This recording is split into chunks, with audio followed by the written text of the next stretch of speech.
I want to have a conversation about what I would call the most underrated hot topic today.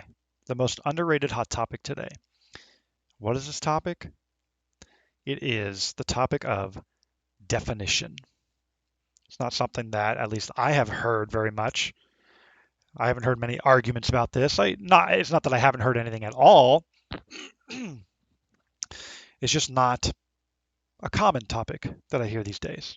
I don't know if it will be. I don't know. But this is a big topic for me because I feel like it's the root of so many things. It's the root of really any hot topic out there.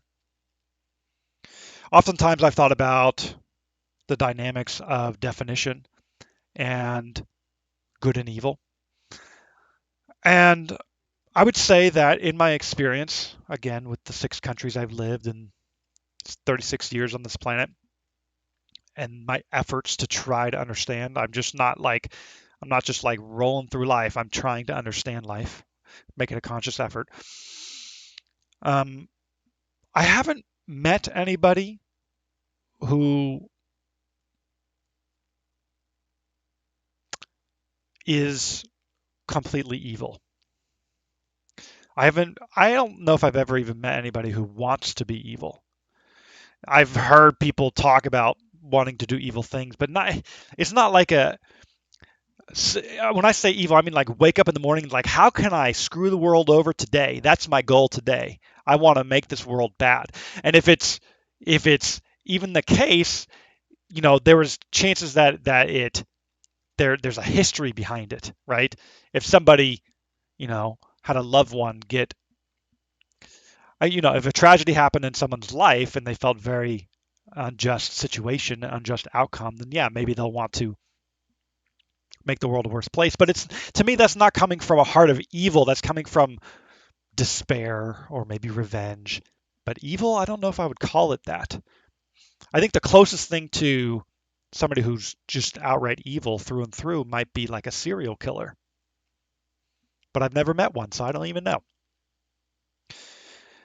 If we think of something like a tyrant who rules the country, a people, and maybe let's say they kill millions of innocent souls. That's evil, right? Well, maybe. I mean, I would think that's evil, but perhaps should the tyrant be given the chance, might have something to say about it. Perhaps the tyrant would take the definition and say that they're just following what they believe to be good. Their definition of good is XYZ, whereas that's my definition of evil. Let's say their definition of good is to eradicate the world of people who are making the world worse, killing millions of people. And that's a fair argument. I mean, what can I say against that except that it's just unjust? But then, this can go back and forth, and movies have been made about this concept. Marvel with Thanos, right? Making the universe better by eliminating half of the universe's population. Well, who's to say that they're right or wrong? There's another saying that goes around that you don't have to change the laws of the land as long as you can change the definitions. So this is kind of like a kind of one of those hot topics that kind of sneaks through, and I wonder why. Perhaps part of the reason might be because it affects both sides. Once you want to confront definition and actually ask yourself what is the real definition, then you have to admit that your own definition might be in jeopardy, and no side wants to do that. Perhaps, I don't know. Actually, that's not where I wanted to take this video of the philosophy of theories of why this isn't a hot topic, a forefront of a hot topic. But I just want to take some time to talk about it because I think this is huge. In my own life, I consider language to be an accumulation of definition. And I consider language to be the mother of all social constructs. Now, that's a triggering word. I know that's a triggering word. But I don't know if it can be considered anything else. It's a social construct. It's the purpose of language is for society to try to understand one another. It's not like it's a objective truth. No single word, no single compilation of syllables is objectively XYZ object. Languages are attempt to try to understand each other. And language, I find, changes. Definition, as much as I would hate to say it, changes. I might even go so far as to say definition should change. If definition didn't change, that means us, the imperfect humanity that we are, got it right the first time, got the definition right the first time, and it never needs to be modified throughout all of existence. No, definition, like literature oftentimes, needs to be refined. I shouldn't say needs to, because I don't want to put a moral aspect to it. Definition oftentimes does get refined. So what do we do with something like the arguments that are going on in society where I believe what's going on is a disconnect of definition? Let's say racism. Ooh, that's a triggering word. Racist or racism. And that becomes huge battleground because the Webster Dictionary of racism is this.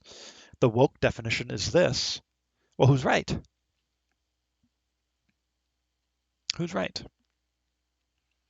I can easily say, well, this is how it's been traditionally, so we follow this definition. But why is that the right thing to do? Right? I can't claim that is objectively right. But there is one accountability measure that I hold all definition to.